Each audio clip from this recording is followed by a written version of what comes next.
Doctor रावेन से request करेंगे कि वो सर्कुलेट कर देंगे। हम लोगों का केवल मकसद था यूट्यूब से उठाने के लिए कि तरंग के बारे में समझाना, और कुछ भी किसी का प्रचार करना या किसी का कुछ करना कोई मकसद नहीं था। हाँ, 10 सेकेंड शायद कुछ खोता है, उससे ज्यादा चला गया है। तो we are very much thankful to YouTube channel and others. Thank you very much. Professor Pachauri, please continue. Thank you doctor, यह धन्यवाद। तो हमने इस वीडियो में जो यूट्यूब के माध्यम से जो वीडियो देखा, उसमें बहुत सारी तरंगों के उदाहरण देखे। जैसे यांत्रिक तरंगे हैं जो हनुमान जी सुरसा और सिंगिका, ये यांत्रिक तरंग के रूप में गमन कर रहे थे एक जगह से दूसरी जगह। अंधेरे तरंग में थी उधर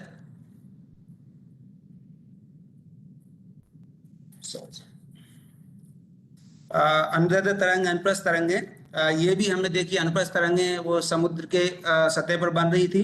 दृश्य प्रकाश तरंगे जो कि विद्युत चुंबकीय तरंगे, ध्वनि तरंगे जो समुद्र के ध्वनि तरंगे जो आपस में हनुमान जी और सुरसा सिंगिका इनके बीच में संवाद हो रहा था। एंड प्रगामी तरंगे भी हमने देखी। हनुमान जी जा रहे थे, उसका प्रगामी तरंग हनुमान जी को छाया पकड़ के सिंगिका ने पकड़ लिया हाथ से, तो उससे उनका गमन रुक गया। और हनुमान जी को देखा हवा माध्यम से गति कर रहे थे, और सुरसा एवं सिंगिका जल के माध्यम से गति कर रहे थे। परछाई भी एक तरंग के रूप में काम कर रही थी। और संपीड़न, जैसे सुरसा का जो मुंह का आकार छोटा करना, वो संपीड़न का उदाहरण था। और बिरलन, जो सुरसा के मुंह के आकार को छोटा करना, ये बिरलन का उदाहरण था। तो इस जो छाया को देखा आपने, सिंगिका ने पकड़ लिया, उसी माध्यम से आजकल हम बायोमेट्रिक्स यूज करते हैं, फिंगरप्रिंट यूज करते हैं, थंब प्रिंट यूज करते हैं बायोमेट्रिक्स के लिए।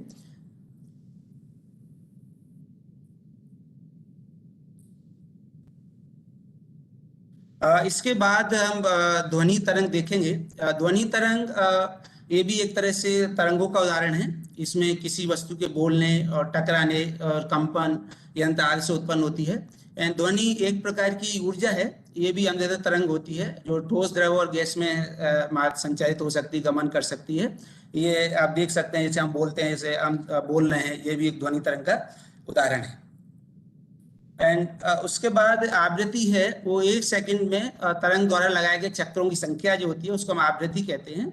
और आवृत्ति का जो मात्रक है वो हर्ट्ज होता है। और ध्वनि आवृत्ति के आधार पर हम ध्वनि को 3 भागों में बांट सकते हैं: अवश्रव्य तरंग और पराश्रव्य तरंग एंड श्रव्य तरंग। सो अपश्रव्य तरंगें जो होती हैं उनमें अप का मतलब होता है नीचे, श्रव्य का मतलब होता है सुनना। तो इसका मतलब हुआ कम सुनने वाली तरंगें। तो इनकी आवृत्ति 20 हर्ट्ज से नीचे होती है। और इसको एक्चुअली हमारे हृदय से उत्पन्न होने वाली जो तरंगें होती हैं वो अपश्रव्य तरंगें होती हैं। इसे सुनने के लिए हम स्टेथोस्कोप का यूज करते हैं। मैं थोड़ा सा डॉक्टर नीरज, एक्चुअली जो बैटरी है वो थोड़ा सा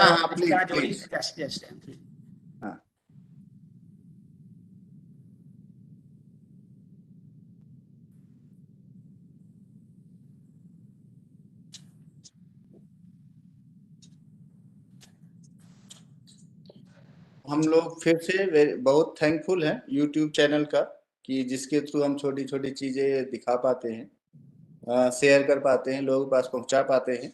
हमारा मकसद यही है कि लोगों के पास पहुंचाना, किसी का प्रचार करना या कुछ ऐसा कुछ भी नहीं है। तो छोटे छोटे एग्जाम्पल देना, तो काफ़ी अच्छी चीज़ें यूट्यूब में है, उसके थ्रू हम लेने की कोशिश कर रहे हैं। Okay professor Pachauri. धन्यवाद डॉक्टर नीरज जी। जो अपश्रव्य तरंगें होती हैं उनकी आवृत्ति है वो 20 हर्ट्ज से कम होती है। और इस तरह की तरंगों को हम सुन नहीं सकते। तो इसको सुनने के लिए हम जैसे हृदय की जो धड़कन होती है, हृदय से जो उत्पन्न तरंगें होती हैं वो अपश्रव्य तरंगों का उदाहरण है। ऐसे सुनने के लिए हम स्टेथोस्कोप उपयोग करते हैं। जैसे आप देख सकते हैं, डॉक्टर्स जब जाते हैं, आपको हृदय से संबंधित कोई बीमारी होती है तो डॉक्टर्स स्टेथोस्कोप उपयोग करते हैं। उससे आपके ध्वनि की जो तरंग है, आपके हृदय की जो ध्वनि है उसको सुनते हैं। एंड दूसरा, कुछ जानवर हैं जैसे हाथी है, गैंडा है, और कुछ पक्षी हैं, मछलियाँ, ये भी इन तरह की तरंगों को सुन सकती हैं, अपश्रव्य तरंगों को। इसलिए ऐसा जो मछुआरे होते हैं उनको बहुत पहले पता पड़ जाता है कि भूकंप आने वाला है, क्योंकि जो मछली हैं वो तड़पती हैं, वो पानी से बाहर आती हैं, बहुत सारे पक्षी आवाज करते हैं, हाथी भी आवाज करने लगते हैं। तो इन सब से उन मछुआरों इन सबको पता पड़ जाता है कि भूकंप और सुनामी आने वाला है। तो ये सब तरंगे हमारे बहुत काम की, इससे ये सब पता पड़ जाता है, भूकंप के बारे में जानकारी मिलती है। दूसरी जो तरंगे हैं वो पराश्रव्य तरंगे हैं, जिसमें परा का अर्थ है अधिक और श्रव्य का अर्थ सुनना, तो अधिक सुनाई देने वाली तरंगे हैं। इनकी आवृत्ति है वो 20,000 हर्ट्ज से ऊपर होती है। एंड हम जो मनुष्य लोग हैं वो सामान्य रूप से इन दोनों तरंगों को नहीं सुन सकते, अपश्रव्य पराश्रव्य तरंगों को। तो हम 20 हर्ट्ज से लेके 20,000 हर्ट्ज तक की बीच की जो आवृत्ति की जो तरंगे होती हैं उनको सुन सकते हैं। चमगादड़ एक ऐसा जीव है जो पराश्रव्य तरंगों को उत्पन्न करता है और एक्चुअली सुन भी सकता है। आप देखें जैसे जो चमगादड़ है वो पराश्रव्य तरंगों को भेजता है और उसके बीच में कोई मार्ग में अवरोधक होता है, तो ये तरंगे वापस आती हैं, फिर दोनों के बीच की समानता देख के दोनों उसके आधार पे पता कर लेता है कहाँ पे अवरोधक है, अवरोधक की दिशा क्या है, और उसी हिसाब से वो आगे की दिशा में गमन करता है। अपने शिकार का पता भी कर लेता है, जैसे सजीव है तो अटैक उसे शिकार बना लेता है, तो उस तरह से ये भी पता कर लेता है निर्जीव है कि सजीव है। ये बहुत सारी जानकारी वो इन तरंगों के आधार पर करता है। इसी तरंग का जो कंसेप्ट है, जो आइडिया हम लोग सोनार में उपयोग करते हैं। सोनार में भी जैसे समुद्र में पनडुब्बी है, कोई जीव जंतु है, तो उसका पता लगाने के लिए हम जो ध्वनि तरंगे हैं जो इसने आवृत्ति की, उनको समुद्र में हम भेजते हैं और फिर उसके बाद जो आती हैं उन दोनों के बीच में हम आपस में तुलना करके और विश्लेषण करके हम पता करते हैं कि कहाँ पर पनडुब्बी है, कितना गहराई में है, कहाँ पर कौन सा जीव है। पराश्रव्य तरंगों का बहुत सारे उपयोग हैं, जैसे अल्ट्रासोनोग्राफी है। जैसे आप कभी पेट में कुछ पेट की बीमारी है, आप अस्पताल जाते हैं तो डॉक्टर्स आपका अल्ट्रासाउंड करते हैं, तो उससे पता पड़ता है कि पेट में आपके क्या क्या चल रहा है, पेट का अंदर का फोटो आता है, उससे इमेज आती है।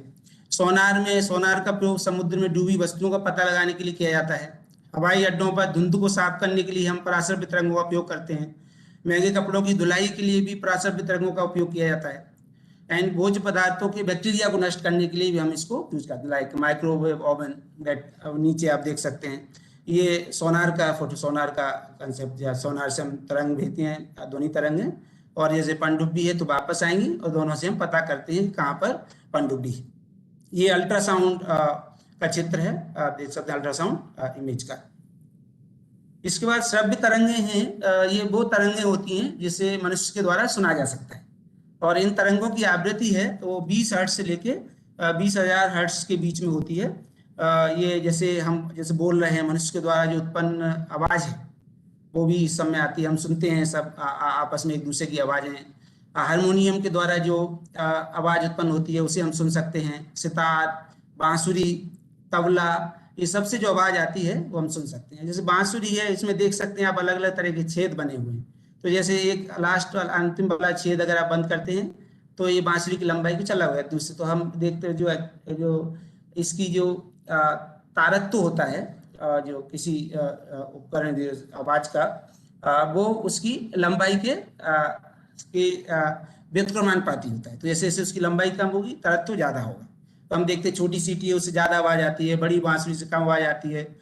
ये सब इस बांसुरी का ये फायदा है, इसमें अलग अलग छेद होते हैं, तो अलग अलग छेद से हम अलग अलग तरह के तारत्व की ध्वनि निकाल सकते हैं और उन्हें हम सुन सकते हैं। बहुत सारे उदाहरण हैं हमारे जीवन में जो हम अपने आसपास देखते हैं। जैसे थाली में आप पानी भरने के बाद आप चम्मच से थाली को बजाते हैं तो उससे कंपित थाली जल में तरंगें उत्पन्न होती है। तो आप देख सकते हैं जल में तरंगें उत्पन्न हो रही हैं इस चम्मच को थाली पर बजाने से। दूसरा मजीरा है, मजीरा एक दूसरे से बजाने से भी तरंगें उत्पन्न होती हैं। एंड खिलौना टेलीफोन है, ये हर कोई बचपन में माचिस के जो खाली बॉक्स होते हैं, माचिस के खाली डब्बे, उनसे भी बना सकते हैं बीच में धागा लगा के। और आप कुछ डब्बे, खाली डब्बे से भी बीच में तार या धागा लगा के उसको बनाया जा सकता है। तो खिलौना टेलीफोन, उसमें भी हम एक दूसरे से आवाज सुन सकते हैं, आवाज शब्द ध्वनि उत्पन्न कर सकते हैं। जल तरंग, पानी, अलग अलग गिलासों में पानी भर लिया, उसके बाद लकड़ी से हम उनको हिलाएंगे उस पर गिलास के ऊपर इसको, तो उसके ऊपर बार बार पटकने से उसमें जल तरंग उत्पन्न होती है। घटम, मटका, ये सबको बजा के भी जो ध्वनि उत्पन्न होती है वो हम सुन सकते हैं। ध्वनि जल में संचरित हो सकती है, वायु में भी, जिस गैस में भी, ठोस में भी। तो इधर देख सकते हैं आप, ये घंटी पानी के अंदर वो बजा रहे हैं, उसको भी हम सुन सकते हैं। तो अब जैसे ये ठोस है, ऐसे आपके पास इसकी कुछ पटरी है, उसमें भी एक तरफ से आप कुछ लड़का कुछ ध्वनि कर रहा है, कुछ विक्षोभ उत्पन्न कर रहा है, और दूसरी तरफ उसको हम सुन सकते हैं। तो ध्वनि मीटर इसके निर्गमन करती है, ड्रम में भी कर सकती है। और एक तारा, ये भी एक ध्वनि उत्पन्न करने का उदाहरण है। और दूसरा, जैसे ट्रेन आ रही है, अगर पटरी पर ट्रेन आ रही है तो उसको, उसकी ध्वनि को अगर हम पटरी से कान लगाएं और हम देख नहीं पा रहे हैं ट्रेन को, ट्रेन हमसे दूर है, तो हम ज़्यादा अच्छे सुन सकते हैं, बजाय उसी ध्वनि को वायु में सुनने की बजाय। तो दूसरा उदाहरण है आवृत्ति का, जो तारत्व का निर्धारित करती है आवृत्ति। तो जैसे ड्रम बजा रहे हैं, ड्रम, इसकी आवृत्ति कम है क्योंकि इसकी आवृत्ति और सीटी से जो ध्वनि उत्पन्न हो रही है, तरंग उत्पन्न हो रही है, उसकी आवृत्ति ज्यादा है। तो जो आवृत्ति ज्यादा है तो पिच और तारत्व ज्यादा होगा, ऐसे आवृत्ति कम है तो उसका तारत्व भी कम होगा। ये जो हमारा, हम जो बोलते हैं, ये जो वाक्य यंत्र, वोकल ट्रैक सिस्टम, वो अलग अलग तरह के लोग, तरह की महिलाओं के लिए इसका अलग आकार होता है, पुरुषों के लिए इसका अलग आकार है, और बच्चों के लिए अलग है। और पुरुषों के जो वाक तंतु होते हैं उनकी लगभग लंबाई है 20 मिलीमीटर होती है। महिलाओं में इसकी लंबाई लगभग 15 मिलीमीटर होती है, और बच्चों के वाक तंतु बहुत छोटे होते हैं। तो ये जो इसी कारण की वजह से, इसी वजह से पुरुषों, महिलाओं और बच्चों में जो वाक ध्वनियां होती हैं वो अलग अलग होती हैं। और जो आवृत्ति और ध्वनि की जो तीक्ष्णता है वो तारत्व को निर्धारित करती है। जैसे कि आवृत्ति अगर अधिक है तो इसका मतलब ये है कि तारत्व अधिक होगा, तारत्व अधिक है तो ध्वनि तीखी होगी।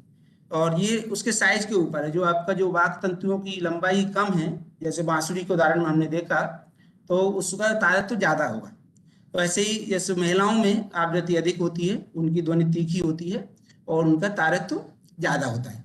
ऐसे ही जो पुरुषों में उनकी आवृत्ति कम होती है, क्योंकि उनका जो वाक तंतु है, उनकी लंबाई है वो ज्यादा होती है, और उसके हिसाब से उनकी ध्वनि का तारत्व भी कम होता है। ध्वनि की जो प्रबलता है, ध्वनि के जो ध्वनि का कितना ध्वनि ताकतवर है, उसको एक्चुअली उसे प्रबलता बोलते हैं। और ध्वनि की प्रबलता उत्पन्न वाले कंपन, जो भी तरंग है, उसके आयाम के वर्ग के समानुपाती होती है। तो ध्वनि की प्रबलता को हम डेसिबल में नापते हैं, डीबी।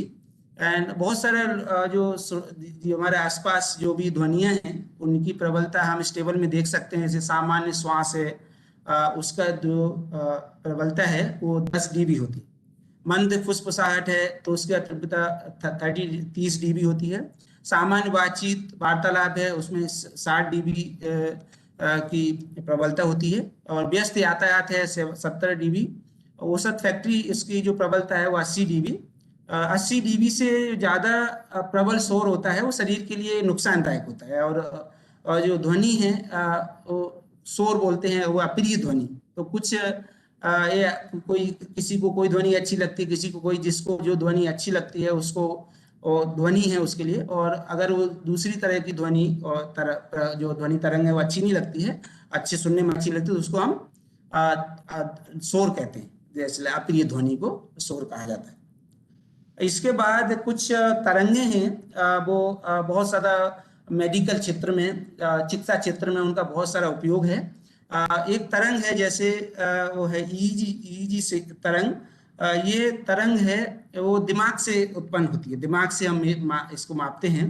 ये दिमाग के अंदर की जो विद्युत गतिविधियां हैं उनको हम इस ईईजी सिग्नल, इसका पूरा नाम इलेक्ट्रोएन्सेफेलोग्राम होता है।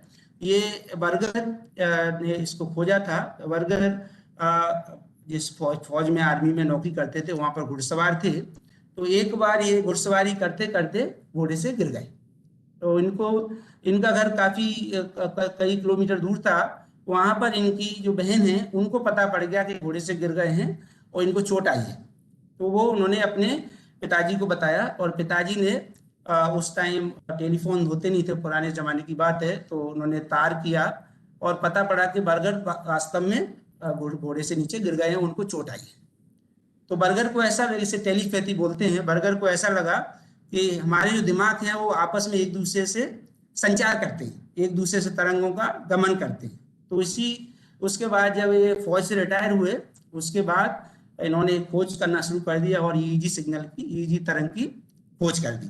तो उसको आजकल हम दिमाग से जो भी जुड़ी बीमारियां हैं उनको पता करने के लिए उपयोग करते हैं। और ये ईईजी तरंग बड़े काम की तरंग है। जैसे आपको कोई मिर्गी की बीमारी है तो आप देख सकते हैं तरंग में उसी स्थान पर जो तरंग का मान है वो ज्यादा हो जाता है, तरंग ऊंची दिखने लगती है, बाकी जगह तरंग नीची दिखती है।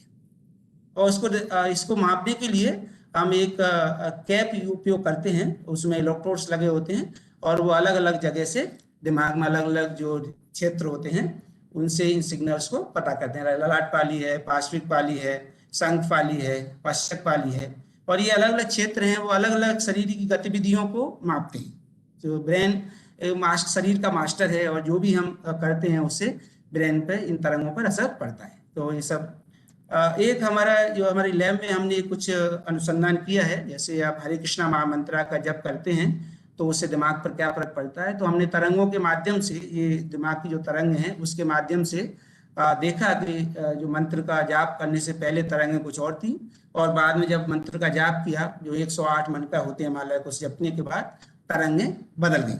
तो ये सब हम जो दिमाग में क्या अंतर आ रहा है, ये सब इन तरंगों से अध्ययन कर सकते हैं। बहुत सारे लोग योगा, जो आपका जो योगा है, चिंता, स्ट्रेस, जो आपका डिप्रेशन है, ये सब सोने से रिलेटेड जो बीमारियां हैं वो सब के लिए इन तरंगों का उपयोग किया जाता है।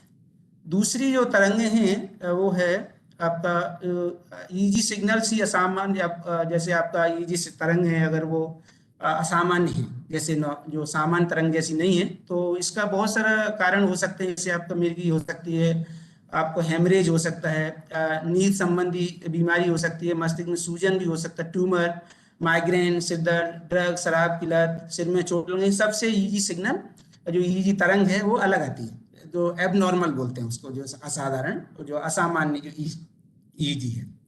इसके बाद दूसरी तरंग है जो काम की तरंग है, जो मेडिकल क्षेत्र में, चिकित्सा क्षेत्र में, वो है ईसीजी, इलेक्ट्रोकार्डियोग्राम।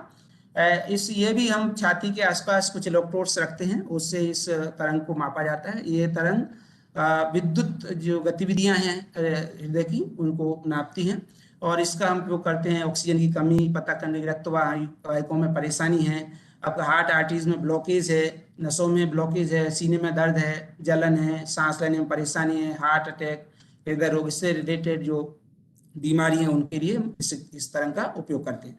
आप ये देख सकते हैं तरंग जैसे दिखती है, इस तरह का इसका पैटर्न होता है। हर एक PQRST एक पैटर्न है, वो इसको बीट बोलते हैं। तो स्वस्थ आदमी में 72 बार हर मिनट में दिल धड़कता है, 1 मिनट में 72 बार। और एक दिन में हमारा जो दिल है वो 1 लाख से ज्यादा बार धड़कता है। इसका तीसरा टेस्ट है वो EMG टेस्ट, इलेक्ट्रोमायोग्राम बोलते हैं इसको। ये जो मसल्स, मांसपेशियों से संबंधित बीमारियों के निदान के लिए उपयोग करते हैं। और ये लाइक के पर्दी न्यूरोपैथी, आपका गर्दन पीठ में डिस्क कंप्यूटर तंत्र का क्षति, मस्कुलर डिस्ट्रॉफी, ALS जो बीमारी होती है जो स्टीफन हॉकिंस जी को थी, तो ये सब बीमारियों के इलाज के लिए मसल सिग्नल्स यूज करते हैं, मसल तरंगें, इलेक्ट्रोमायोग्राम, EMG। और इसलिए हम इलेक्ट्रोड यहाँ पुट करते हैं मांसपेशियों के पास में, उनसे इन तरंगों को मापा जाता है और उससे हम उसका बीमारी का निदान करते हैं। दूसरी तरह की जो तरंगें हैं वो फोनोकार्डियोग्राफ है, PCE सिग्नल जो तरंगें हैं, ये डॉक्टर्स सुनते हैं, जैसे हृदय के अंदर जो ध्वनि है उसको हम सुनते हैं इससे, और स्टेथोस्कोप।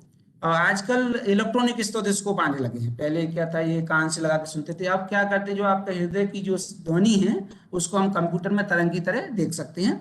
और इससे एक उदाहरण आप देख सकते हैं कि तरंग कैसी दिखती है, और इससे हम हृदय से जुड़ी बीमारियों का इलाज कर सकते हैं। और इलेक्ट्रॉनिक स्टेथोस्कोप के द्वारा हम इन तरंगों को मोबाइल में भी रिकॉर्ड कर सकते हैं, स्मार्टफोन में रिकॉर्ड कर सकते हैं, कंप्यूटर में, लैपटॉप में। और इससे स्मार्टफोन भी स्मार्ट हो जाएगा अगर ऐसे काम पता, इसमें हृदय की बीमारी के बारे में पता पड़ जाएगा तो स्मार्टफोन भी स्मार्ट काम करने लगेगा। इसके बाद ये लास्ट में एक तरंग के बारे में और देखेंगे, वो है फोरियर का तरंग। फोरियर जैसे हम बाकी जितनी भी तरंगे देखी वो सब ये सब प्रकृति उत्पन्न करती है। जैसे हार्ट, जो हृदय का तरंग है, दिमाग की तरंग है, ये सब प्रकृति के द्वारा उत्पन्न होती है। दूसरे फोरियर का जो तरीका था, फोरियर भौतिकी क्षेत्र से थे, तो वो प्रिज्म पर कुछ अध्ययन कर रहे थे, उस पर प्रयोग कर रहे थे। तो उन्होंने देखा कि जो सफेद जो लाइट प्रकाश है वो 7 अलग अलग रंगों में बट जाता है। तो उसी आधार पर उन्होंने ऐसा सोचा कि हम क्यों ना तरंग को भी, जो पेचीदा तरंग है उनको हम साधारण तरंगों में रिप्रेजेंट कर, 7 रंगों में उनको निरूपित करें। और उसी आधार पे उन्होंने जो पेचीदा तरंग है उनको हम साधारण, जो साइनसॉइडल जैसी जो साधारण वेव तरंगों के रूप में निरूपित किया। और इस फोरियर के बारे में थोड़ा सा कुछ कहानी भी आपको बताएंगे। फोरियर बहुत गरीब थे, वो फ्रांस से थे और उनके पिताजी टेलर थे, दर्जी। और फोरियर अपनी दूसरी माँ की 12वीं संतान थी। तब उतना बड़ा परिवार था। जब ये 4 साल के थे तो इनके माता पिता का देहांत हो गया। तो फोरियर बहुत गरीब थे, तो हॉस्टल में काम करते थे। तो उस जमाने में लाइट नहीं होती थी जैसे आजकल हमारे पास लाइट है। तो लोग मोमबत्ती यूज करते थे, उपयोग करते थे पढ़ाई करने के लिए। और ये वो बच्चे क्या करते थे, मोमबत्ती उपयोग करने के बाद जो उसके टुकड़े होते थे उनको बाहर फेंक देते थे। फोरियर क्या करता था, दिन में इन छोटे छोटे टुकड़ों को इकट्ठा करके एक बड़ी मोमबत्ती बनाते थे, और रात को जब सब लोग सोते थे तब फोरियर पढ़ते थे। ये सेम जो फोरियर थे वो बाद में इकोल पॉलिटेक्निक गए, फिर वहाँ पर प्रिज्म पर उन्होंने जब प्रयोग कर रहे थे तो उनको ये खोज उनके दिमाग में आई, और उन्होंने ये फोरियर का अपना एक सिग्नल को, तरंगों को निरूपित करने का तरीका दे दिया। और इसी सेम वही फोरियर जो वैज्ञानिक सलाह, जो नेपोलियन के वैज्ञानिक सलाहकार भी बने। तो बाद में लोगों ने पूछा कि आप पहले दर्जी के पुत्र थे और आज आप इसके नेपोलियन के सलाहकार हैं, वैज्ञानिक सलाहकार, तो आपको कैसा लगता है? तो फोरियर ने बोला कि हम तो मैं तो सेम फोरियर हूँ, वही पहले वाला, ये सब समय का असर है। तो वो समय को इतना अच्छा समझा उन्होंने कि उन्होंने जो तरंगे हैं उनको समय के अनुसार, जो समय के हिसाब से जो आवर्ती होती है, समय के हिसाब से आवर्तकाल होते हैं, उसके अनुसार तरंगों को निरूपित किया। धन्यवाद। प्रोफेसर पचौरी, थोड़ा सा मैं अनुरोध करूंगा, रिक्वेस्ट करूंगा, जो शुरू के कुछ स्लाइड थे थोड़ा सा फिर से दिखा दें तो अच्छा होगा, क्योंकि वो हट गया है नहीं। तो थोड़ा सा शुरू के कुछ स्लाइड से प्लीज दिखा दीजिए, कुछ थोड़ा सा 5 मिनट और लेंगे आपका। शुरू वाली स्लाइड्स? हाँ, शुरू के स्लाइड जो यूट्यूब आप दिखा रहे थे उसके पहले के।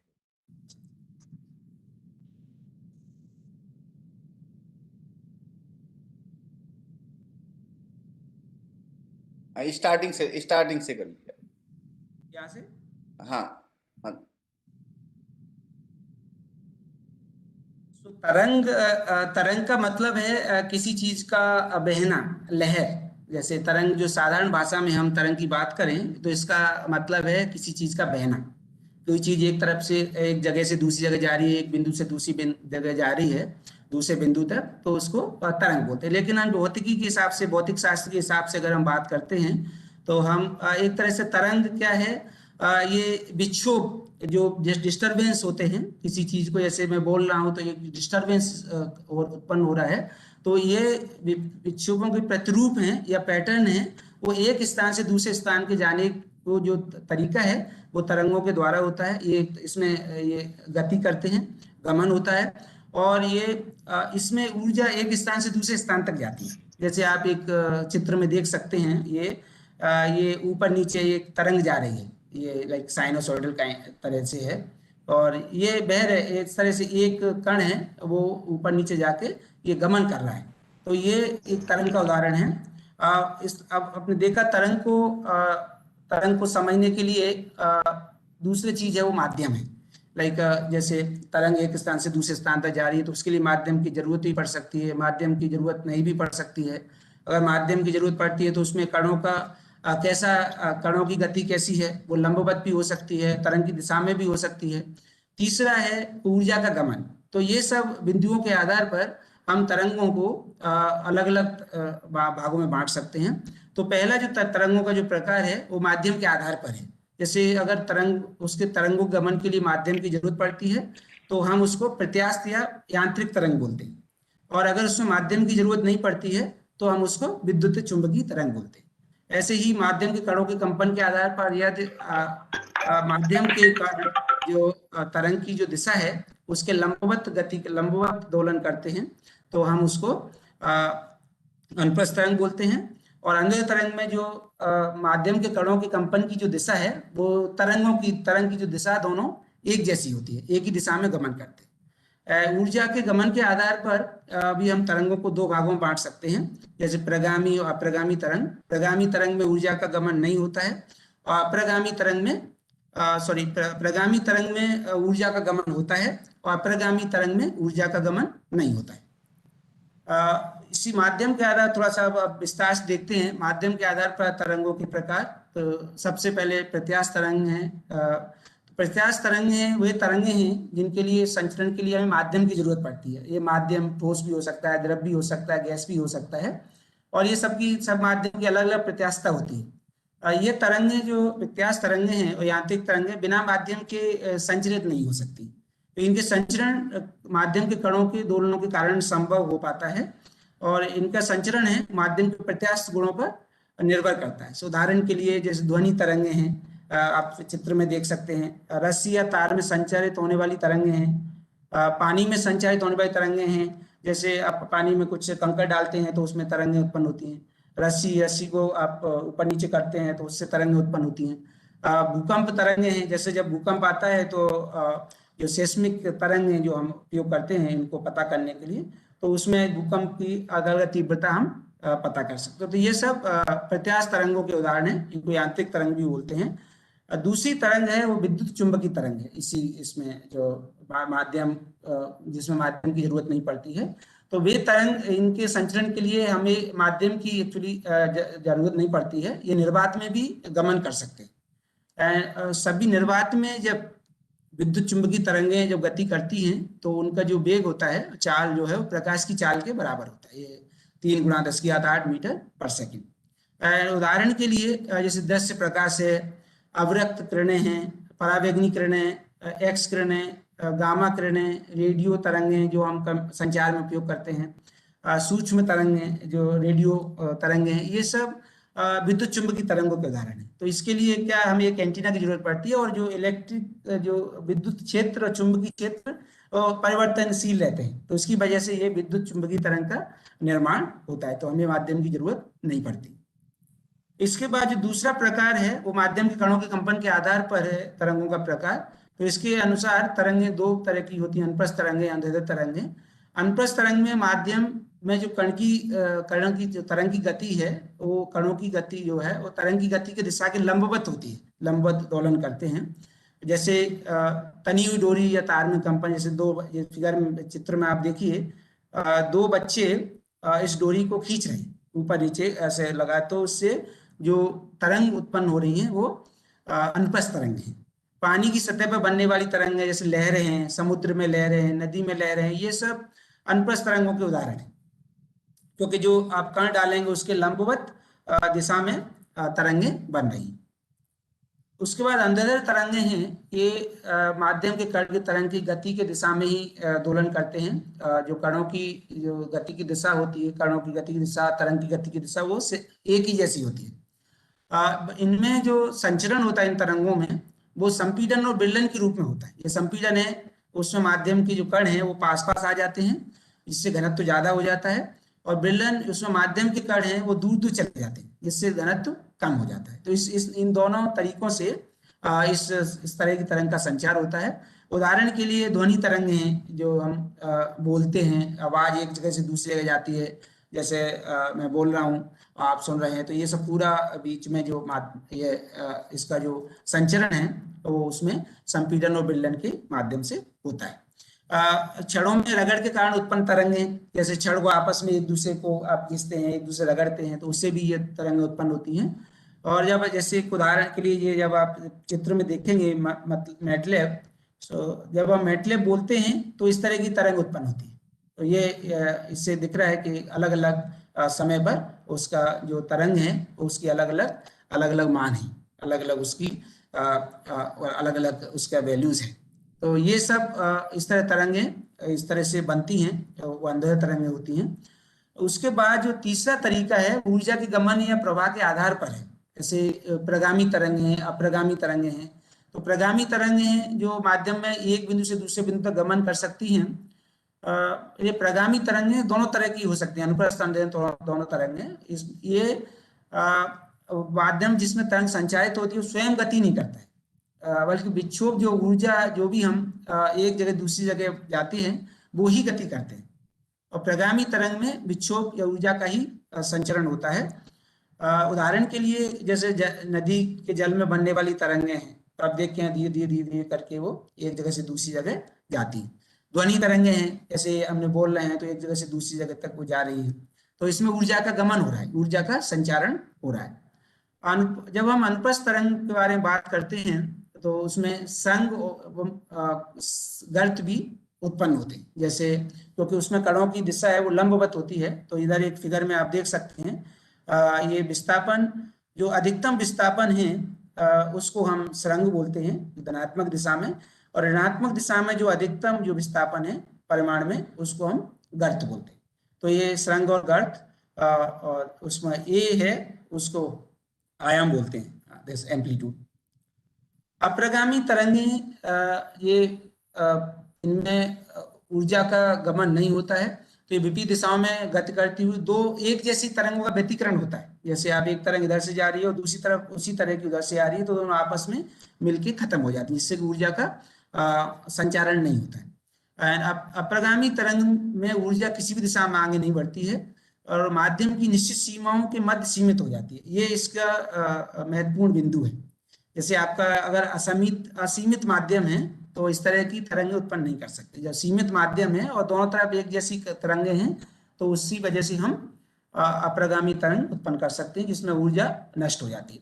तो इसलिए इन तरंगों को हम अप्रगामी तरंग बोलते हैं, अर्थात कभी आगे नहीं बढ़ने वाली तरंगें। उदाहरण के लिए जैसे डोरी के दोनों सिरों को अगर हम दो दृढ़ परिसीमाओं बांध देते हैं और बीच में अगर हम झटका लगाते हैं डोरी में, तो उसकी वजह से जो भी तरंगें दोनों तरफ से उत्पन्न होती हैं और दोनों मिलके एक दूसरे को खत्म कर देती हैं, वो अप्रगामी तरंग का उदाहरण है। अप्रगामी तरंग भी दो तरह की हो सकती हैं, अनुदैर्ध्य अप्रगामी तरंग और अनुप्रस्थ अप्रगामी तरंग। अनुदैर्ध्य अप्रगामी तरंग में क्या होता है, दो अनुदैर्ध्य अप्रगामी तरंग हैं जो हैं वो दोनों तरफ से विपरीत दिशा में गति करती हैं और उनका दोनों तरंगें ऊर्जा लेके आती हैं, लेकिन विपरीत दिशा की वजह से दोनों आपस में मिलके खत्म हो जाती हैं। बस दोनों जो है अनुदैर्ध्य परगामी तरंगें होती हैं। ऐसे ही जैसे उदाहरण के लिए वायु स्तंभ है, जैसे खुला पाइप है, तो खुला पाइप है उसमें तरंग होती है, इस तरह की एक तरंग बनेगी, दूसरी तरंग उसके उल्टे बनेगी। सो जब दोनों को हम कंबाइन करेंगे, दोनों जब जुड़ जाएंगी, क्योंकि डब्बा तो सीमित है, तो उसकी वजह से वो अनुदैर्ध्य अप्रगामी तरंग का निर्माण होगा, तो उसकी कुल ऊर्जा है वो खत्म हो जाएगी, जीरो हो जाएगी। ऐसे ही अनुप्रस्थ अनुप्रगामी तरंगे हैं, दो उनका निर्माण जब दो सर्वसम अनुप्रस्थ प्रगामी तरंगे एक ही सरल रेखा में विपरीत दिशा में जब गति करती हैं तो उसकी वजह से इसका निर्माण होता है। जैसे उदाहरण के लिए स्वरमापी के तार हैं, सितार, गिटार में देखा हो तो ऊपर नीचे एक तरफ से एक दूसरी तरंग जा रही है, दूसरी तरफ से दूसरी तरंग आ रही है और दोनों जब मिलके खत्म हो जाती है, जिससे ऊर्जा का संचारण नहीं होता है। अप्रगामी तरंग बनने के लिए जो महत्वपूर्ण शर्त है वो ये है कि इसके लिए माध्यम है वो असीमित नहीं होना चाहिए। जब माध्यम जब सीमित होगा तभी उसमें अप्रगामी तरंग बनेगी। हाँ, थैंक यू प्रोफेसर पचौरी जी, बहुत अच्छा लेक्चर देने के लिए, बहुत अच्छी अच्छी नॉलेज बताने के लिए। हमने रामायण से भी कनेक्ट किया कि कैसे पुराने जमाने में तरंग का क्या महत्व था, इमेज का क्या महत्व था।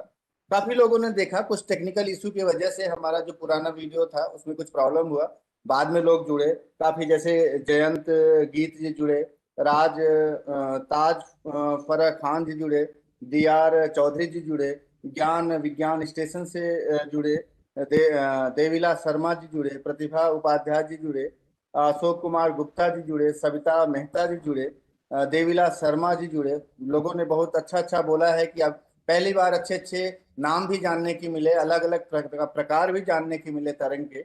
उमेश सिंह जी जुड़े, लालजी मिश्रा जी जुड़े, विधि शुक्ला जी जुड़ी, मुकेश मेदितिया जी जुड़े, अल्पना नेमा जी जुड़े, बहुत लोग ऐसे जुड़े। कुछ लोगों का हम नाम नहीं ले पा रहे हैं समय कम की वजह से। हमारा सभी से रिक्वेस्ट है कि सभी लोग इस चैनल को लोगों के पास पहुंचाएं। अब मैं धन्यवाद के लिए डॉक्टर आशीष जी से रिक्वेस्ट करूंगा कि प्लीज थोड़ा सा धन्यवाद के लिए बोले। धन्यवाद नीरज जी। सबसे पहले तो हमारे आज के वक्ता प्रोफेसर रामविलास पचौरी जी का बहुत बहुत धन्यवाद, क्योंकि उन्होंने कैसे एक बहुत सारी चीज़ों को इतने कम समय में इस तरह से बताना कि बच्चों तक पहुंच जाए और उन्हें समझ में आए, ये बहुत अच्छा रहा। आपने बताया कि कैसे जो है तरंगों के प्रकार क्या होते हैं, कैसे हम समुद्र के अंदर रखी वस्तु, किस तरह की वस्तु है वो पता कर पाते हैं तरंगों को भेजकर, और उनको उनसे वापस जो तरंगें वापस आती हैं उन्हें पता करके उनसे उनको नापकर वगैरह। और इसी तरह से मेडिकल में तरंगों के क्या क्या उपयोग हैं, आपने बहुत सारी चीजें बताई। बहुत बहुत बहुत धन्यवाद सर। अच्छा, इसे धन्यवाद क्रम को आगे बढ़ाते हुए अभी मैं राष्ट्रीय आविष्कार टीम की तरफ से हमारे संस्थान के निर्देशक प्रोफेसर नीलेश कुमार जैन जी का धन्यवाद करना चाहता हूं, क्योंकि उनके प्रोत्साहन से ये सब चीजें संभव हो रही हैं। और इसी क्रम में dean of student affairs doctor Santosh Kumar Vishwakarma ji का, associate DoSA doctor Ajay Kumar Kushwaha ji का बहुत बहुत धन्यवाद। RA team members doctor Neeraj Kumar Shukla, doctor मेघन दुबे, स्टूडेंट टीम से मुकुंद कृष्णा, स्टाफ टीम से दुष्यंत, प्रवीण और ललित, संतोष जी का बहुत बहुत धन्यवाद। और मुख्य रूप से जो ऑनलाइन माध्यम से हमारे साथ जुड़े बहुत सारे बच्चे हैं, बहुत सारे अध्यापकगण हैं, उनका बहुत बहुत धन्यवाद। और राज्य शिक्षा केंद्र से जुड़े हुए हमारे सहयोगी डॉक्टर रावेंद्र प्रसाद तिवारी जी का भी धन्यवाद। धन्यवाद जी। धन्यवाद डॉक्टर आशीष जी, धन्यवाद। मैं रावेंद्र जी से बोलूंगा कुछ बोले। मैं राज्य शिक्षा केंद्र की ओर से आज की वक्ता और हमारे पूर्व नोडल अधिकारी रामविलास पचौरी जी का पुनः पुनः धन्यवाद ज्ञापित करता हूं, क्योंकि एक कड़ी के रूप में आईआईटी इंदौर के साथ और राज्य शिक्षा केंद्र के साथ एक संबंध स्थापित करने के फाउंडर मेंबर है हमारे सर। और इन्होंने बहुत ही बेहतर तरीके से राष्ट्रीय आविष्कार अभियान का प्रारंभ किया था। निश्चित तौर से जो सर ने नींव डाली थी, अब उस नींव में ये इमारत खड़ी हो गई है, और इस इमारत को खड़ी करने वाले में हमारे प्रोफेसर नीरज कुमार शुक्ला जी का भी मैं आभारी हूँ, उनकी पूरी टीम का, आईआईटी इंदौर की टीम का, वहाँ के स्टूडेंट्स का। और हम अपने राज्य शिक्षा केंद्र के भी अधिकारियों के आभारी हैं कि जो हमें इस कार्यक्रम को पूरे राज्य में चलाने के लिए अनुमति दिए, वित्तीय संसाधन भी उपलब्ध कराए। और जो हमारे शिक्षक साथी हैं, विद्यार्थी हैं, बीआरसी, बीएससी, सीएससी फील्ड के व्यक्ति हैं, जो सतत रूप से इस कार्यक्रम को देख रहे हैं और हमारे से जुड़ रहे हैं, अपना फीडबैक दे रहे हैं, मैं सभी का आभार व्यक्त करता हूं। और सभी को धन्यवाद कि आज बहुत ही बेहतर रहा। सर ने बहुत ही बेहतर तरीके से तरंग के बारे में बताया, और ये इसी आवश्यकता थी, जो विद्यार्थियों के लेवल की बातें थी, विद्यार्थियों के समझने के लिए बात थी, लेकिन बहुत ही गहराई की बातें थी। सर ने बाय डिफॉल्ट जो रामायण का एपिसोड दिखाया, बहुत अच्छी चीज दिखाई। बहुत लोगों के समझ में नहीं आती थी कि क्या होता था, क्या चमत्कार होता था। आज समझ में आ रहा कि सब तरंग का ही के काम था। तो निश्चित तौर से बहुत अच्छा रहा लेक्चर, और हम निश्चित तौर से सर आपसे अनुरोध करेंगे कि इसका यदि वीडियो अलग से बना के हमें दे देंगे तो हम इसको फील्ड में सर्कुलेट कर देंगे, आगे पीछे का थोड़ा इसको एडिट करके, कि बाद वाला, चूंकि बाद वाला अच्छा से आया है और पहले वाला बाद में किया गया है, तो इसको एक समान बना करके एक वीडियो तैयार करके दे दिया जाए तो हम इसको बच्चों तक पहुंचा देंगे। धन्यवाद। प्लीज। श्योर रावेंद्र जी, बहुत बहुत धन्यवाद। हम इस कार्यक्रम को राष्ट्रीय आविष्कार अभियान एक भारत श्रेष्ठ भारत, आईआईटी इंदौर के थ्रू और राज्य शिक्षा केंद्र भोपाल के सहयोग से कर रहे हैं। इसमें हमारा सभी लोग सहयोग कर रहे हैं, आईआईटी इंदौर से, राज्य शिक्षा केंद्र से काफी लोग सहयोग कर रहे हैं। बच्चों से अनुरोध है कि इस चैनल को देखें, इस चैनल को मीन्स जो लेक्चर्स हैं उसको देखें, समझें। कुछ क्वेश्चन हो तो चैट बॉक्स में लिखें तो अच्छा होगा। हम अभी आपका एग्जाम चल रहा होगा, उसके लिए शुभकामनाएं भी देते हैं पूरे टीम के तरफ से, शुभकामनाएं देते हैं। आप अच्छे से एग्जाम दीजिए। हो सकता है अभी आप ना देख पा रहे हो, नहीं, बाद में आप देखिएगा। सर बच्चे जुड़ते हैं, अभी एग्जाम नहीं हमारे बच्चों के। जो अच्छा। हर क्लास हैं उसके भी एग्जाम अप्रैल मई में है, और जो हमारे बच्चे छोटे हैं 6 से 8 के, उनके भी एग्जाम अभी आगे चल रहे हैं। ओके। तो हम सभी से रिक्वेस्ट करेंगे ज्यादा से ज्यादा देखें, अपने आप से क्वेश्चन करें, और फिर वो क्वेश्चन हम लोगों से भी पूछें, तो हमें भी अच्छा लगेगा कि हम जो करने की कोशिश कर रहे हैं उसमें हम लोग सफल हो रहे हैं। तो सभी बच्चों से, सभी अध्यापकों से, सभी पेरेंट्स से अनुरोध है कि ज्यादा से ज्यादा देखें, बच्चों को नहीं समझ में आता है समझाएं, सर्कुलेट करें। सभी को धन्यवाद। जय हिंद। जय जय हिंद। प्रवीण प्लीज